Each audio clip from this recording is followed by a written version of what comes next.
연말이 된 이때쯤에 우리는 우리가 살아가는 인생과 또 역사가 어떤 것인지 생각해 보는 것은 매우 중요합니다. 우리가 지난 세월 한 해를 살아왔듯 또 다음 한 해를 살아가야 할 우리들은 우리가 어떠한 상황 속에서 인생을 살아가는 것인지 그걸 돌이켜보는 일은 실로 중요하지 않을 수가 없죠. 전도서를 읽는 것은 그런 의미에서 아주 우리에게 여러 가지 교훈을 줍니다.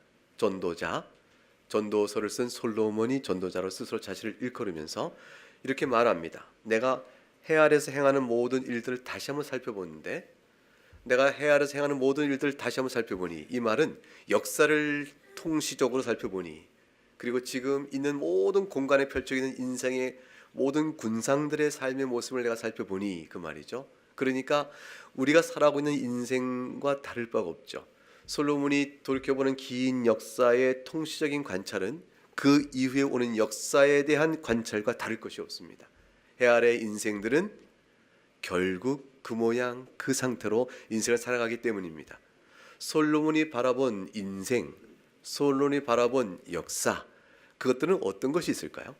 오늘 본문 속에 첫 번째로 솔로몬이 제시하는 것은 바로 학대였습니다.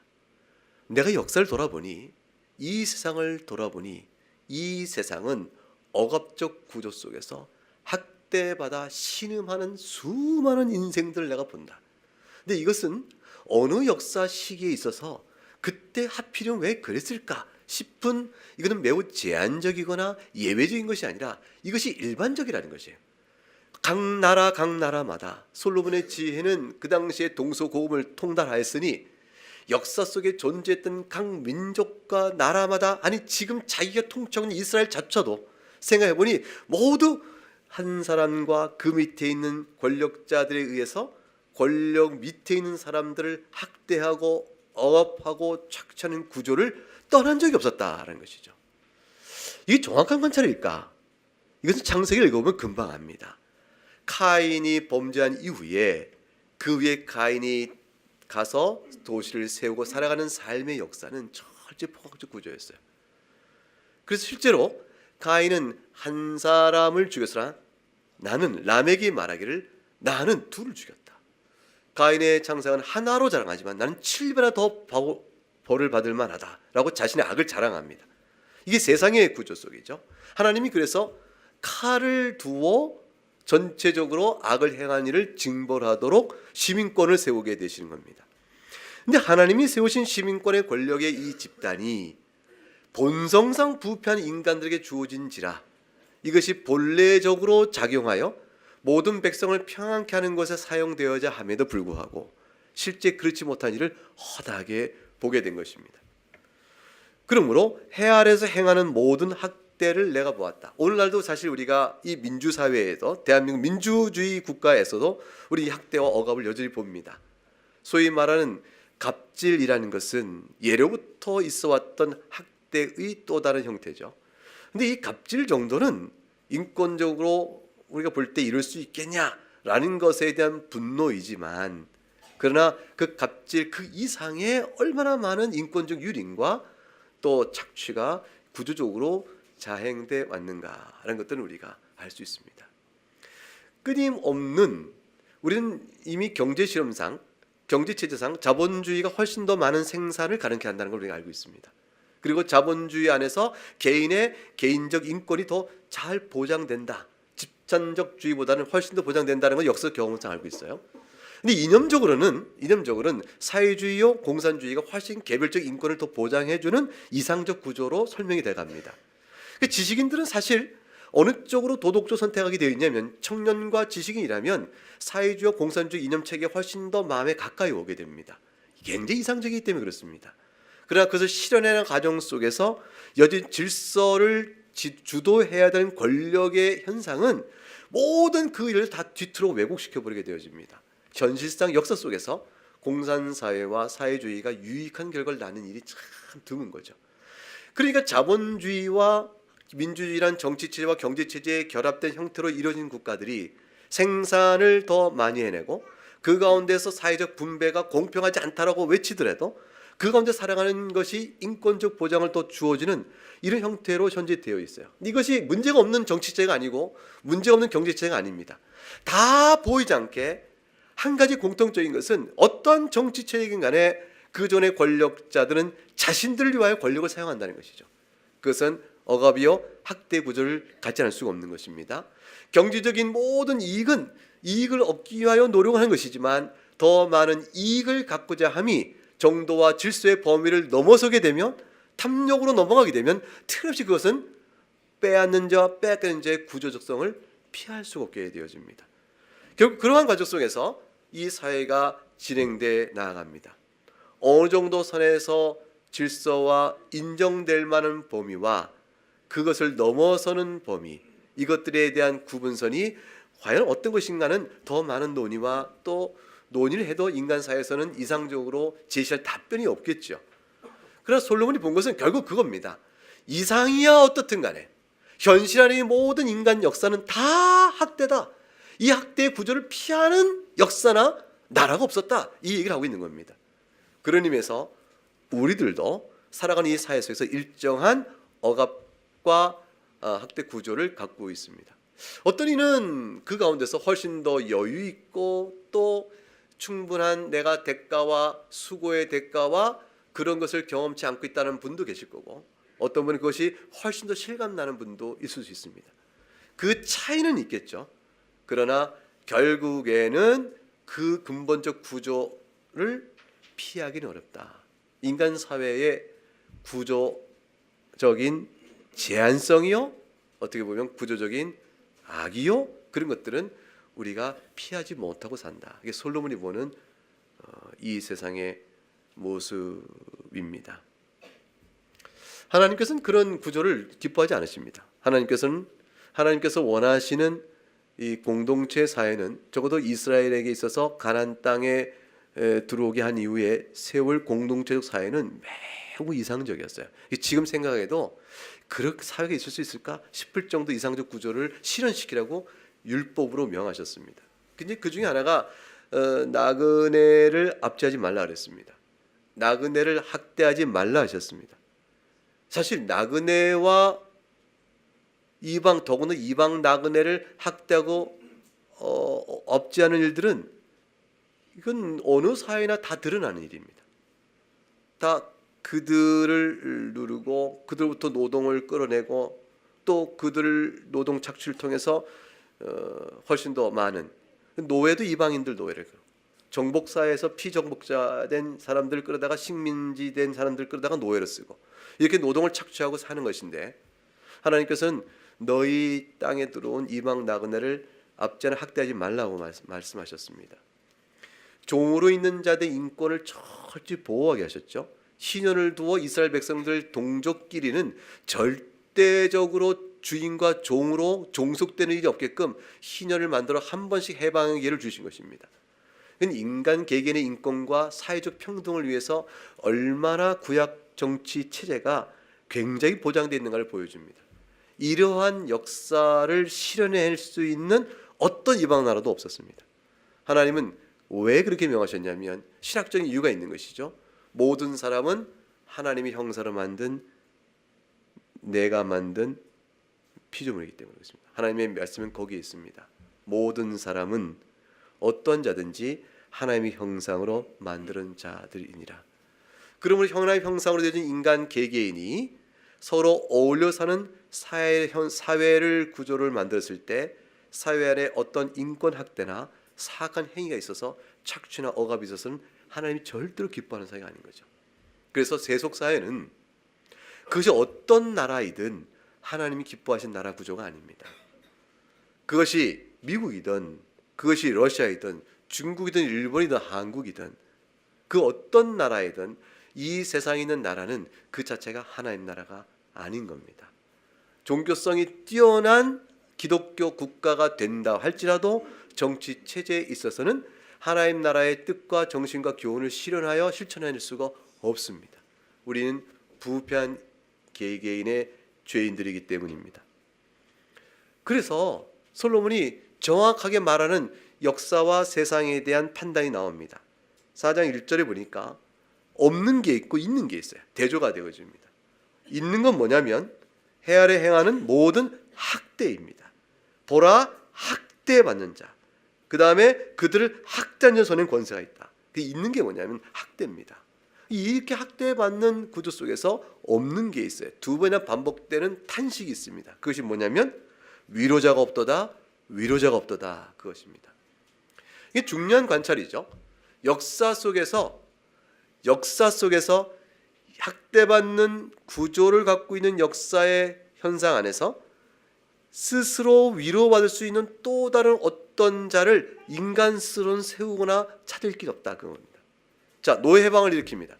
노예 해방을 일으키니까 노예 해방을 일으키는데 주동적인 힘을 발휘한 어떤 뛰어난 분이 있어요. 훌륭한 분이 계세요. 그 훌륭한 분이 참된 위로자가 될 수 있을 것 같은데, 그러나 그 이후의 역사의 진행은 또 다른 구조로 바뀌어져서 또 다른 형태의 학대와 억압의 구조를 다시 또한 갖게 되어집니다.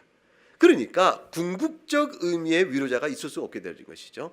변화되는 과정 속에 다양한 모습으로 있게 되지만 세상 속에는 참된 위로가 없다라고 솔로몬이 탄식을 하게 됩니다.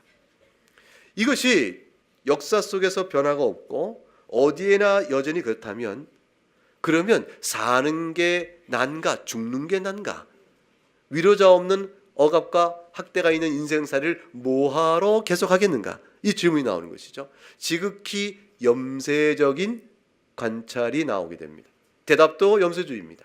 그래서 2절에 나옵니다. 2절과 3절 같이 한번 읽어보겠습니다. 그러므로 나는 아직 살아있는 산자들보다 죽은 지 오래 죽은 자들을 더 복되다 하였으며 이 둘보다도 아직 출생하지 아니하여 해 아래서 행하는 악한 일을 보지 못한 자가 더 복되다 하였노라. 위로가 없는 세상이 인간사에서 필연적이라면 이런 세상인 죽음이 오히려 복되지 않느냐, 솔로몬의 정확한 결론입니다. 그래서 차라리 뭐냐면 일찍 죽은 자들이 더 복되다, 아직도 살아서 산 자보다 죽은 지 오래된 자가 더 복된 거예요. 같은 친구인데 한 친구는 일찍 세상을 떠났어요. 그러면 이 친구가 더 오래 산 친구보다 훨씬 더 복된 사람이라, 왜냐하면 악한 꼴을 그만큼 덜 봤으니까. 생의 집착은 인간에게 본능입니다. 오래 살고자 하는 것이며 건강하게 살고자 하며 죽음을 원치 않는 것이 인간의 이게 마땅한 본능입니다. 그럼에도 불구하고 이 둘보다 아예 출생하지 않은 자가 더 낫다, 태어났다가 일찍 죽은 자가 더 낫다라고 말해놓고 아니 아예 태어나지 않는 자가 더 낫다, 이게 3절의 말씀입니다. 그까지 말할 만큼 왜 솔로몬은 말을 했을까? 그것은 이 세상에서 삶은 살수록 보이는 또는 경험하는 모든 것들은 암울함과 절망감과 낙심만이 더욱더 크기 때문이다 라는 사실을 말합니다. 그냥 만약 세상에 소망을 두고 있으면 돌아온 것은 절망입니다. 암울함입니다. 그러니까 신학적으로 말해서 소위 전봉준의 해방신학이라, 해방신학을 이제 민족적으로 다 이렇게 적용시켜서 우리나라도 그걸 적용해서 어떤 이들이 그렇게 얘기했죠. 예수님께서 모세가 이집트에서 애굽에서 종 노릇하던 이스라엘을 해방시킨 것처럼 정치적, 경제적, 사회적 억압 아래 노예하던 자들을 해방시킨 것이 바로 이 메시아적 사역이니까 그게 모세 사역이라, 그렇게 성경을 해석하고, 따라서 그렇게 보게 된다면 하나님을 모르고 예수를 모르고 이스라엘의 종교를 몰라도, 즉 구약의 모든 성경의 가르침을 이스라엘 종교로 치는 거죠. 이스라엘 종교의 지식이 없어도 우리나라 역사 속에서 노예를 해방시키고 또 빈민들을 또 구원해보자 하는 이런 혁명적 운동을 한 사람이 있다면 그 사람이 바로 예수다, 이렇게 설명하는 이제 민중신학이 등장하게 되기도 했던 겁니다. 성경을 완전히 오해한 것이죠. 성경은 어려운 사람을 돕고 또한 나그네를 압제하지 아니하며 또 과부나 고아를 돌보고 재파를 굳게 하지 아니하며 정직하고 공의로 할 것을 철저히 가르치고 그렇게 해야 한다고 교훈하고 있지만, 그러한 나라를 이룰 것을 명하고 있고 또 이스라엘 공동체가 그렇게 되기를 시민법적으로 기대하셨지만, 그러나 그 일이 이 땅에서 이루어진 법은 없었고 하나님께서도 그것이 이 땅에서 완성적으로 이루어질 것은 기대하지 않으셨습니다. 사람에게는 그런 일들이 불가능하기 때문입니다. 그래서 하나님께 주신 것은 그 메시아는 죄에서 우리를 건지는 메시아예요. 죄에서 우리를 건지심으로 부패한 우리들이 성령의 역사 따라 새롭게 변화되어지고 변화된 그 말씀의 가르침과 인도함 따라 살고자 죄가 먼저 깨달아가면서 주 오실 날을 고대하여 그가 오셔서 이루실 그 하나님 나라를 바라보며 살게끔 하신 것입니다. 그것이 우리의 지향점이요, 그 가운데서 개개인이요 또 신앙 공동체적인 어떤 힘들이 나타난다면 그걸 통해서 그런 그대 악에 대하여 악은 악이요라고 말하고 악과 싸워가는 일들이 우리에게 있을 수 있겠지만 근본적 세상의 나라를 그렇게 바꿔낼 수는 없는 겁니다. 그래서 어떠한 교회 공동체건 신앙 공동체건 이 땅에서 그러한 나라를 실현하겠다면 반드시 실패합니다. 그런 일은 불가능하기 때문입니다. 따라서 하나님께서 주시는 그 날이 되어질 때 그리스도께서 다시 오셔서 다시 이루시는 그 나라가 아니라면 이 세상 역사 속에는 어디에도 그런 나라가 있을 수 없기 때문에 암울함과 세상 속에서 소망을 보겠다는 자에게는 절망과 암울함이 그 답일 뿐입니다. 그래서 차라리 죽는 게 더 낫다라고까지 말한 것입니다. 그러면 만일 이 학대받는 구조라면 그래도 좀 평안한 삶이요 성공적 인생을 살려면 어떻게 하면 되겠어요? 어떻게 하면 되겠어요? 이 억압과 착취와 학대가 있는 이 구조 속에서 그래도 그런 그게 어쩔 수 없는 인생의 이 삶의 역사 상황이라면 그러면 그렇게 그 역사 속 살아가는 우리 인생 중에서 내가 어떻게 살면 억압을 덜 받고 착취를 덜 받고 학대를 덜 받을 수 있을까요? 길은 한 가지죠. 이 중에서 가장 성공한 사람이 되는 겁니다. 이 사회구조의 가장 끝에 올라가는 것이죠. 탑에 올라가는 겁니다. 가장 정점에 올라가면 나를 보러 갈 사람 없는 거 아니에요. 그러니까 남을 누르고 내가 올라가서 내가 더 올라가고 더 올라가는 거죠. 그래서 더 올라가서 최정점에 있게 되어지면 그러면 나는 성공한 사람이에요. 그러니까 최정점이 아니래도 최소한 1% 아니 5% 아니 10%의 리더십 안에 내가 들어가는 거죠. 들어가서 그 안에서 나는 다른 사람들을 쫙 내다보는 입장이 있게 되면 이와 같은 억압적인 학대에 있는 역사 구조 속에서 나는 그래도 성공한 인생을 사는 것이 아니겠느냐. 그것이 인생의 목표요 목적이요 잘 사는 인생이요 의미가 될 수 있다라고 생각하는 게 한 가지 답이겠죠. 죽을 수는 없으니까. 그러면 그게 답일까? 그게 답일까? 4절 말씀. 4절 말씀. 4절을 한번 읽어보죠. 시작. 내가 또 본즉 사람의 모든 수고와 모든 재주로 말미암아 이웃에게 시기를 받으니 이것도 헛되어 바람을 잡는 것이로다. 수고하고 업적을 이루면 성공하면 행복할까? 자, 이 대답입니다. 내가 수고하고 성공하면 인생의 의미를 찾을 수 있을까? 이 질문입니다. 이 질문의 답은 뭡니까? 헛되다는 것입니다. 그렇지 못하다는 것이에요. 왜냐하면 인생에서 어떤 성공에 이를 만큼 수고하여 그래서 어떤 결과를 낸다 할지라도 그것 자체가 4절에 보게 되면 모든 수고와 모든 재주로 말미암아 굉장히 성공한 모든 수고 노력과 노력을 해서 수고를 했습니다. 모든 재주는 지혜롭게 똑똑하고 총명하여 솜씨 있게 어떤 결과를 냅니다. 그런 결과를 내면 나는 이 학대받는 구조 속에서 그 위로 올라가니 괜찮을 것 같지만 그 사람에게는 그 뒤에 이하에 쭉 나오는 내용 때문에 결국은 의미를 못 찾습니다. 첫 번째 하나는 이유는 뭐냐면 그래도 그렇게 해봐야 이웃에게 시기를 받고 이웃에게 미움과 질투와 시기를 받으며 그 스스로 다른 이웃들에게 내가 성공했지 하고 자기를 자랑하는 과시 속에 그 구조 속에 갇혀버리기 때문입니다. 그것은 영혼의 죄로 인한 그 한계와 그 틀을 벗어나지 못하는 겁니다. 성공을 지향하는 인생살이가 답이 아니라는 걸 얘기하고 있는 것이죠. 학대받는 구조야 근데 성공하면 되지. 그 성공이 결국 답이 아니다라고 말해줍니다. 왜냐하면 모두가 성공할 수 없고 일정한 성공의 위치에 올라가도 자기 위에 또 누가 있는 법입니다. 그리고 그 자리에 올라갔다 할지라도 이웃의 관계는 소원해지고 시기와 질투를 받게 됩니다. 그리고 끌어내리는 힘이 계속 작용하죠. 그래서 버티고 있을 수가 없습니다. 한 번 1등이지 평생 1등을 못하는 겁니다. 그러니까 끌어내리는 힘 앞에서 버티고 경쟁과 그다음에 나눔과 싸움의 긴장 속에 계속 있게 되어집니다. 의미는 사라지고 본관 인생의 계속만 남게 되어집니다. 하나의 방법적인 회피는 되겠죠. 어차피 학대받는 또 억압 있는 이 사회 속에서는 그거밖에 길이 없지 않겠는가라는 것이 하나의 자기 답일런지 모르지만 그러나 그것은 자기 문제를 해결해 주는 답은 아닙니다. 성공하는 사람에 대해서 우리가 편하게 못 보는 것은 우리가 잘 경험하잖아요. 이 우리나라 속담이 참 자문이에요. 완전히 사촌이 논을 사면 배가 아프다. 이 사촌이 논을 사면 왜 배가 아플까? 그것은 아는 사람이 사서 그런 겁니다. 경쟁관계 의식이 돼서 그런 거예요. 아니 내가 서울 사는데 부산 사는 사람이 논을 샀다. 그럼 내가 배 안 아픕니다. 모르는 사람이니까. 근데 내가 아는 사람이 사면 배가 아픈 겁니다. 이게 왜냐하면 가까운 이웃관계 속의 관계가 가장 가까이 지내야 될 아는 사람이 우리 인생을 힘들게 하는 사람이 되고 알아요. 모르는 사람이 잘 되는 일은 우리가 시기하지 않는데 아는 사람이 잘 되면 시기가 됩니다. 이거는 인간 사이가 죄 가운데 얼만큼 쩔었는가를 보여주는 아주 중요한 단면이에요.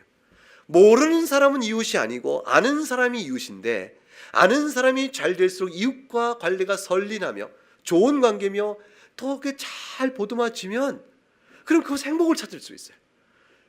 우리가 이웃과 아름다운 행복을 추구해 나갈 그럴 필요가 있는데 이웃이 가장 경쟁 관계가 되어집니다. 친구가 경쟁 관계.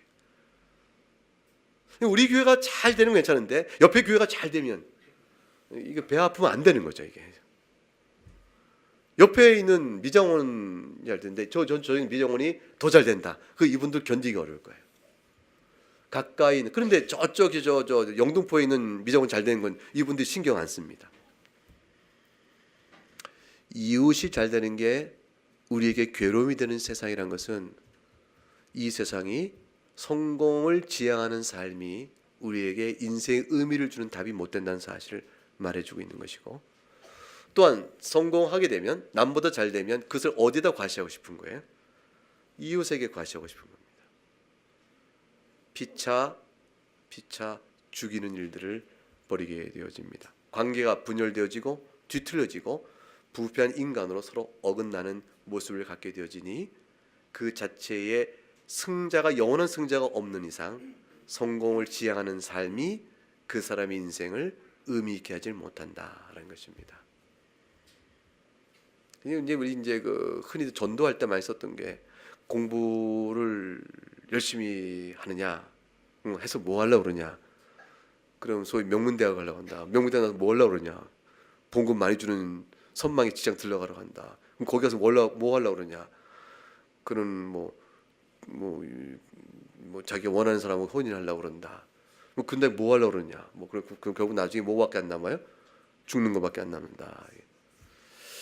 결국 사실은 이 모든 의미 없는 삶이 의미가 없다는 것은 마지막에 죽음의 의미의 문제를 해결하지 않으면 죽음이라는 문제의 해답을 찾아서 사는 동안에 거꾸로 비춰보지 않으면 절대로 오늘 사는 의미를 찾아갈 길이 없습니다. 우리는 오늘 이 시간에 나를 통해서 의미를 찾을 수 없고 우리 인생의 목적을 설계하신 하나님을 바라보면서 그 하나님을 바라보는 것은 우리 인생의 마지막 점이요 죽음을 넘어선 생명인데 부활의 생명인데 그거로부터 우리 인생을 비춰봐야만 비로소 오늘에 사는 의미를 찾아가고 힘있게 살 수 있고 가치를 재발견할 수 있습니다. 열심히 살아봐야 결국 그렇게 의미를 못 찾는다면 난 차라리 팔짱 끼고 뒹굴뒹굴 게으름 피며 살겠다. 뭐하러 애쓰며 살겠냐. 그게 이제 5절이에요. 그 우매자는 밀어나요. 팔짱 끼고 뒹굴뒹굴 살겠다. 근데 그렇게 된 사람은 결과가 뭐가 됩니까? 자기 몸만 축낸다. 이게 사실 번역에 따라서는 자기 살을 뜯어먹는다 이렇게 돼 있어요. 자기 몸만 축낸다 이렇게 됐는데 자기 살만 뜯어먹는다. 그러니까 이건 하나님께서 게으른 자는 아주 미워하세요. 이게 게으름이 답이 아니라는 걸 또 말해주고 있는 겁니다. 그러니까 성공하겠다고 사는 사람은 남을 뒷받고 올라가고 하지만 반대로 그것이 의미가 없다 하여 나는 게으르고 그냥 나 혼자 살래라고 하면은 그것 또한 망하는 인생이 되어지니 이게 어떻게 살아야 되겠냐 그 말이에요. 답은 뭐죠? 적당히 살자. 그래 적당히 이제 적당히 살자. 적당히 살자가 뭐냐면 이제 6절이에요. 6절 읽어봅니다. 시작. 두 손에 가득하고 수고하며 바람을 잡는 것보다 한 손에만 가득하고 평안함이 더 나으니. 두 손에 가득 손에 쥐으려고 이게 탐욕의 표현이에요. 두 손에 모두 가득 쥐으려고 이렇게 잡으려고 막 애쓰고 사는 것보다는 결국 그 바람 잡는 거니 헛수고인데 그거보다는 한 손에만 가득하고 마음 편히 사는 게 낫다. 근데 한 손에만 가득하고 마음 편히 산다는 게 이게 중간만 살자, 적당히 살자 이게 되는 겁니다. 근데 사람이 한 손에만 가득하고 마음 편히 산다는 게 이게 됩니까 이게? 이거 하나님의 은혜가 있어야 되는 겁니다. 성경이 오직하면 자족하는 마음이 있으면 경건은 큰 이기라. 성경에도 말씀하기를 성령의 역사로 자족의 마음이 있다. 인간은 탐욕을 벗어나기 어렵습니다. 탐욕은 늘 실수와 또 욕망의 걸림에 넘어져서 상처, 큰 아픔을 갖게 되어지죠. 주님께서 탐심을 물리쳐라 그랬습니다. 그리고 사람의 생명이 소에 넉넉한 데 있지 않다라고 말씀하셨어요. 이건 뭘 의미하냐면 탐욕은 우상 숭배를 하셨습니다. 우리 기본값이 우린 탐심을 벗어나기 어렵습니다. 그러니까 이제 불교에서도 수양을 거쳐서 뭐 하자는 게요? 무소유의 욕심, 그걸 갖자. 해탈의 경지에 돼야 되는 것이죠. 우리 마음은 정말 탐욕을 억제하기 어렵습니다. 그러니까 결국 적당히 산다는 것, 이 중용을 거친다는 것, 이 중용이라는 것은 유학에서도 얼마나 가장 고상한 덕이에요. 아리스토텔레스가 말하는 서양 철학에서 중용은 가장 큰 미덕 중에 하나였습니다. 이게 왜 그러냐면 다 어렵다는 겁니다. 어렵다는 겁니다. 그래서 우리는 살다 보니 중간이 되는 것이지 애초부터 중간을 목표로 사는 사람은 없습니다. 살다 보니 이렇게 되는 거죠. 살다 보니까 제가 이만큼 살았습니다. 이렇게 되고 살다 보니 제 인생이 이렇게 됐네요. 아니 뭐 우리 성공한 인생을 할 수도 없고 그렇다고 못 사는 인생도 아니고 그냥 중간층으로 내가 이렇게 소시민으로 살았어요. 이렇게 얘기를 하는 거지. 누가 그걸 목표로 살았냐 그 말입니다. 누가 이 의미를 찾아가면 그렇게 살았겠어요. 결국은 양극단의 어느 쪽에서 중간을 찾기도 어렵다. 그 인생은 살아갈 방향을 어떻게 찾기 어려운 겁니다. 난 성적은 중간이면 좋아. 그래서 공부를 중간만큼 한다. 그게 가능합니까? 열심히 했는데 중간이 나오는 거죠. 최선을 다했는데 중간이 나오는 거지. 나는 애초부터 목표가 중간이었어. 이렇게 말하면 그 엄마한테 혼만 나요. 그렇게 말하는 아들을 이뻐할 부모는 없는 거죠. 이게 사실은 해답인 것 같은데 실천적으로 해나가기 어려운 해답인 거예요. 그래서 사람에게는 삶의 방향 잡았기가 어렵다. 그러한 인생 속에서 한 가지 그래도 살만한 건 뭐냐면요, 좀 사랑하며 살자. 이게 한 가지 남는 거예요. 자, 학대받는 구조 속에 산다. 성공지향주의도 답이 아니야. 그래서 나태하고 게으르게 사는 건 지살 뜯어먹는 거니까 안 돼. 그래서 사람이 적당히 사는 것은 뭐 우리 욕심상 잘 어려웠는데 우리 다 이거 덮고 이렇게 힘든 인생이면 하나는 뭐냐면 서로 돕고 아끼고 사랑하며 살면 어떨까? 이게 답이에요. 그래서 세상 사람도 뭐냐면 가족 간의 화목을 제일로 치는 겁니다. 가족 간의 화목을 제일로 치는 거예요. 그런데 이게 쉽냐는 겁니다. 그래서 본문에 보면 8절을 한번 볼까요? 7절과 8절 읽어보겠습니다. 시작. 내가 또다시 해 아래서 했던 것을 보았도다. 어떤 사람은 아들도 없고 형제도 없이 홀로 있으나 그의 모든 수고에는 끝이 없도다. 또 비록 그의 눈은 부요를 족하게 여기지 아니하면서 이르기를 내가 누구를 위하여는 이같이 수고하고 나를 위하여는 행복을 누리지 못하게 하는가 하여도 이것도 헛되어 불행한 노고로다. 아들도 없고 형제도 없이 홀로 있으나, 진짜 혼자인 사람이 있어요. 아들도 없고 형제도 없습니다. 그런데 수고에는 끝이 없으니 그 자기 욕심으로 계속 일을 하는 거죠. 일을 해놓고 나서 보니까 내가 이렇게 수고했는데 수고하는 사람은 누리지 못합니다. 그러면 내가 다 쌓아놓은 걸 누가 누리게 됐어요? 아들이 있으면 아들이 누리고 형제가 있으면 형제가 누리면 좋을 텐데 아들도 형제도 없는데 그 사람은 자기 안에서 생을 성공하기 위해서 부지런히 노력한 겁니다.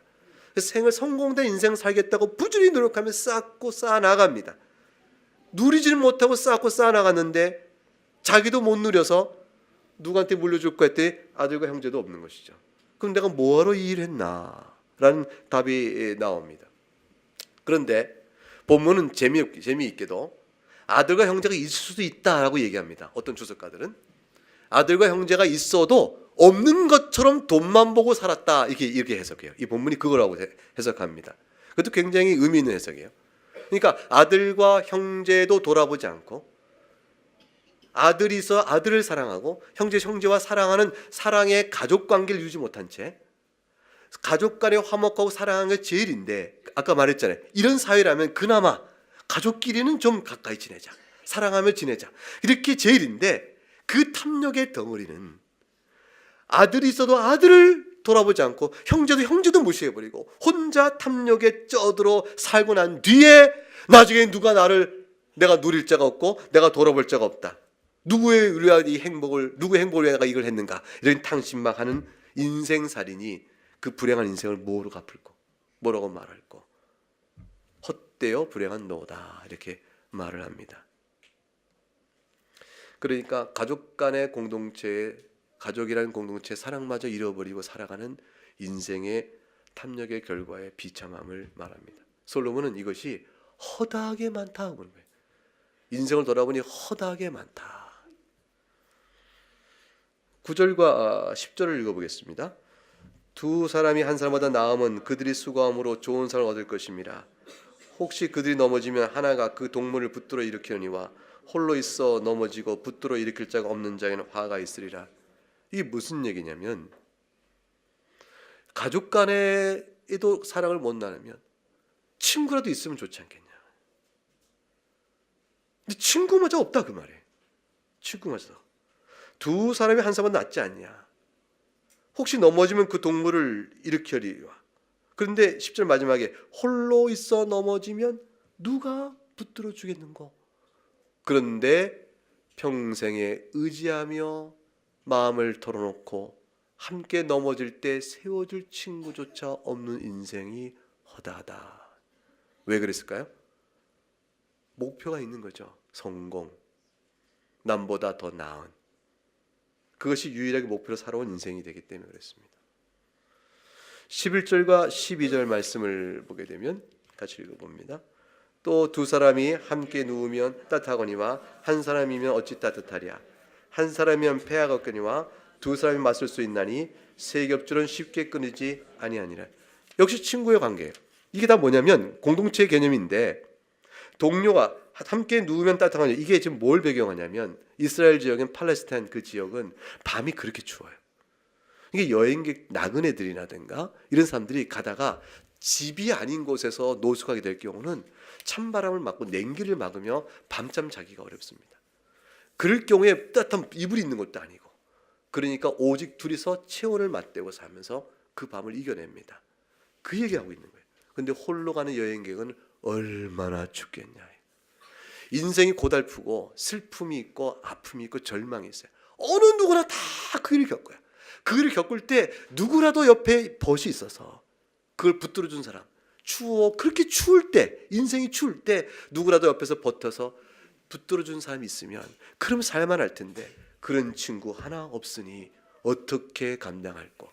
인생이 의미를 찾아 살만한 위로를 구할 수 있겠냐. 12절, 한 사람이면 패하게 두 사람이 맞설 수 있는데 세 겹줄은 쉽게 끊어지지 않으니 둘이만 힘을 합쳐도 어떤 위협이 와도 견딜 수 있겠다. 강도를 만나도 둘이면 싸워볼 만한 것이고, 그럴 터인데 한 사람이면 강도를 만나면 다 빼앗기고 말지 않겠냐. 그 인생의 위로자 없는 까닭을 설명합니다. 자, 학대받은 심한 사회 속에서 위로자가 하나 없는데 내가 그걸 속에서 살아보겠다고 성공지향주의건 나태주의건 살아봐야 답이 다 아닌 것이고, 그럼 오직 가족이 따뜻해야 되는데 가족 간에도 아들 있으나 형제 있으나 돌아보지 않는 인생을 살고, 말하자면 친구나 동료조차도 없는 인생살이를 살아갈 때 위로자를 어디서 찾겠는가. 이 솔로몬이 본 인생 속의 관찰입니다. 인간이 그렇게 살다가 쓰러져 간다. 이제 나중에 13절부터 이제 16절은 조금 다른 얘기로 바뀝니다. 이것은 뭐냐면 한 가지, 인간이 이러한 학대받는 사회 속에서 인간이 그래도 성공적인 인생을 살 수 있다면 왕이 되는 길이 아닐까? 이 왕을 한번 생각해 보는 거예요. 왕. 근데 왕이 되는데 인생 역전을 얘기하는 겁니다. 그래도 뭐냐면 이런 인생에 아무리 없더라도 인생 역전이라고 할 만한 놀라운 성공을 이루면 그래도 그 사람 인생만큼은 의미가 있는 인생 아닐까? 예컨대 어떤 사람을 설정하냐면 아주 가난한 집에 태어난 사람이에요. 이 가난한 집에 태어나서 가난하니까 경제적으로 돈을 빌려 쓰다가 빚을 갚지 못해서 노역을 통해서 그걸 갚기도 하고 그러다 그래도 못하면 감옥에 가기도 했던 사람. 돈을 못 갚으니까. 그러기도 해서 가장 어려움의 고생을 다 겪은 젊은이가 정권을 잡아 왕이 되어버리는 거예요. 왕이 되면서 많은 사람들 앞에서 저자야말로 그 어려운 시기로부터 신분적 상승을 하고 마침내 성공하여 왕까지 됐던 지혜로운 자요, 용기 있는 자요, 과연 이 나라를 다스릴 자라고 많은 사람이 다 칭찬해. 그렇게 싹 끌어낸 사람이면 이 개처에서 용이 난 거죠. 인생 역전도 그런 역전이 없는 거죠. 그런 사람 정도면 이러한 세상 속에서 가장 의미 있는 인생을 살았다고 가치 부여를 할 만하지 않을까? 그 사람 인생이라면 행복하지 않을까? 이렇게 얘기를 던져본 겁니다. 가장 극단적 얘기를 던져본 거죠. 답은 어떨까요? 소용없다가 답입니다. 이게 솔로몬의 판단입니다. 13절 보죠. 가난하여도 지혜로운 젊은이가 늙고 둔하여 경고를 받을 줄 모르는 왕보단 물론 낫죠. 14절 그의 출생을 얘기합니다. 그는 자기 나라에서 가난하게 태어났을지라도, 그러니까 가난하니까 별 볼일 없는 사람이에요. 그 당시 사회 속에서 누가 인정했겠어요? 아무도 그를 쳐다보지 않습니다. 그런데 감옥에서도 잡혔어요. 그러니까 정말로 망한 사람이죠. 마치 요셉을 얘기하는 것 같죠. 어떤 이게 요셉의 얘기다라고 하는데 그건 알 수 없고요. 나와서 왕이 되었어요. 왕이 되었는데 그런데 15절 내가 본즉 그렇다면 충분한 의미 있는 인생이요. 이런 인생의말로 그래도 한 사람은 제대로 된 사람 볼 수 있지 않을까 싶은데 내가 본즉 해 아래에서 다니는 인생들이 왕의 다음 절에 있다가 왕을 대신하는 젊은이와 함께 있고, 이게 무슨 얘기냐면 왕의 다음 절에 있다가 왕을 패하고 다시 일어나 버려요. 그러니까 그 왕이 영구하지 못하다는 겁니다. 그렇게 성공했는데 내리 견지 세력에서 내어 쫓기는 거예요. 내어 쫓기면 16절 이 참 민심이란 게 이런 거예요. 민심이란 게 그의 치를 받는 모든 백성들이 무수했을지라도 과거에 자기 통치를 받았던 사람들이 무수히 많은 백성도 있었는데 이들이 다 칭송하고 그야말로 뛰어나다고 얘기했거든요. 근데 후에 오는 자는 그들을 기뻐하지 아니하려니 이것도 헛되어 바람을 잡는 것이로다. 권력이 무상한 겁니다. 인생 역전의 권력의 정점에 올라가도 내어 쫓기고 그 다음 세대에서는 멸시받고 그렇게 되더라. 이건 우리가 너무 잘 아는 얘기야. 이건 왜냐하면 지금도 벌어지고 있는 일이기 때문에 너무 잘 알고 지금의 권력에 있는 분들도 다음번엔 그리 될 거라고 다른 분들이 또 으르렁거리고 있어요. 지금 이게 그러니까 정치 안 하기 얼마나 잘했는지 몰라요.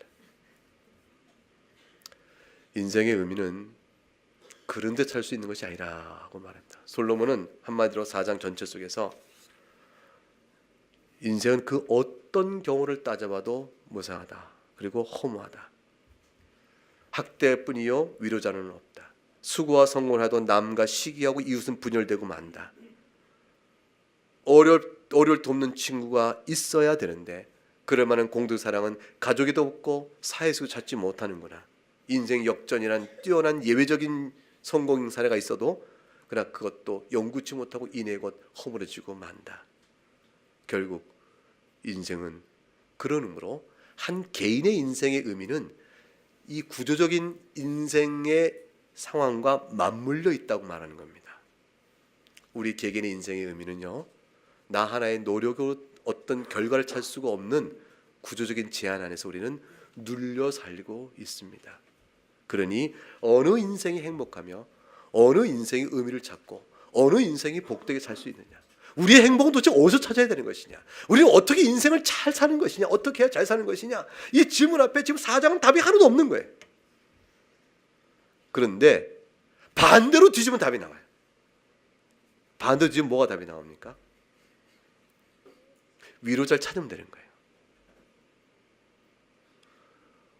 영원토록 이 세상에는 없는 위로자지만 우리에게는 위로자가 있어요.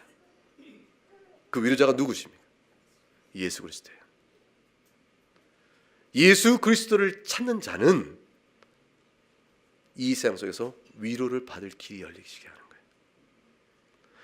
그리고 이 세상에 없는 공동체적 사랑, 그것이 가족이건 사회건 친구건 그 어떤 것이든 그 공동 사랑을 이 세상에 찾을 길이 있어요.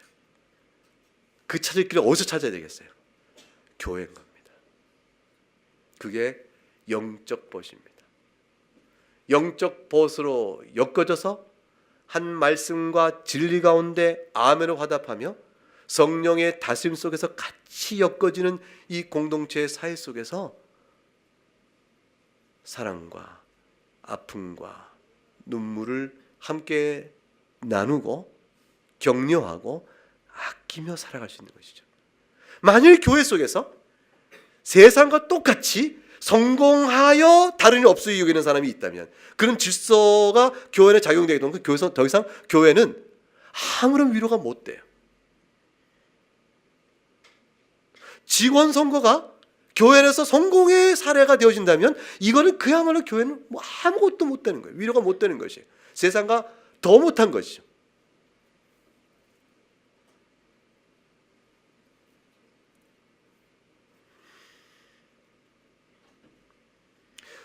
교회 안에서 세상에 성공했다는 것을 가지고 교회에서 교인들에게서 서로 자랑하는 교인이 있다면 그건 아주 공동체 이중적 죄를 범해요. 사회적으로 스스로 비참할 뿐만 아니라 그렇게 되지 말을 공동체의 어둠과 악을 끼치니 되어버리고 맙니다. 그 반대 현상이 지배되어야 돼요, 교회는. 그래서 교회는 이웃과 단절이 회복되는 것이어야 되고요. 시기가 격려와 존경과 기쁨으로 바뀌어져야 되고요. 그리고 갑질이 아니라 섬김의 봉사로 바뀌어져야 합니다. 그 섬김과 봉사를 앞다투어하고 그것도 겸손한 마음으로 하고 감사로 하는 마음이 교회는 가능하단 말이에요. 왜냐하면 성령 안에서 거듭난 영혼들이 진리의 말씀을 듣고 살아가기 때문입니다. 교회의 교권적 통치가 세상에서 학대 구조처럼 되어 있다면 그것처럼 교회가 세상 세속화된 것이 없을 것입니다. 교회 안의 모든 일들은 섬김과 겸손한 마음의 감사로 되어야 하는 것입니다. 답은 거기에 있습니다. 오늘 우리에게 답은 세상에 찾을 수 없다는 사장의 솔로몬의 이 관찰이 정확한 것만큼이나 우리에게는 오직 유일한 위로자인 그리스도, 그리고 세상에서 없는 공동체의 사랑을 교회 안에서 찾아나가는, 이러한 세상에는 억압인데 교회는 도리어 섬기는, 그 억압의 질서 안에 있는 사회에 달리 섬김의 질서 안에 있는 교회, 완전히 다른 공동체적인 이 대조가 지금 세상 속에 있으니 그것이 바로 세상과 교회의 차이라, 이렇게 볼 수가 있는 겁니다. 가정도 작은 교회 형태가 되어지면 섬김과 사랑이 있게 되어지고, 가정도 세상의 성격이 들어가게 되면 파괴와 억압과 누름이 있게 되고 그 안에 평안을 잃어버리게 되어집니다. 부모와 자식과 형제는 갈라지게 되어 있습니다. 세상적 가치가 지배되어지면 그런 겁니다. 그러나 영적 가치로 되어지는 성도의 가정 속에는 화목과 평강이 있을 수가 있게 되어지는 것이죠. 그래서 결론적인 답은 히브리서 10장 23절과 25절에서 우리는 4장에서 제시되지 않은 답을 우리는 이렇게 히브리 10장에서 찾아봅니다. 그것은 무엇일까요? 23절 25절, 히브리서 10장 23절과 25절 한번 같이 말씀 읽어보겠습니다. 또 약속하신 이는 미쁘시니 우리가 믿는 도리의 소망을 움직이지 말며 굳게 잡고 서로 돌아보아 사랑과 선행을 격려하며 모이기를 피하는 어떤 사람들의 습관과 같이 하지 말고 오직 권하여 그날이 가까움을 볼수록 더욱 그리하자. 이것이 단순히 모여서 애써라가 아니라 이 세상 살만한 삶의 근거요 의미의 근거는 여기 있기 때문입니다.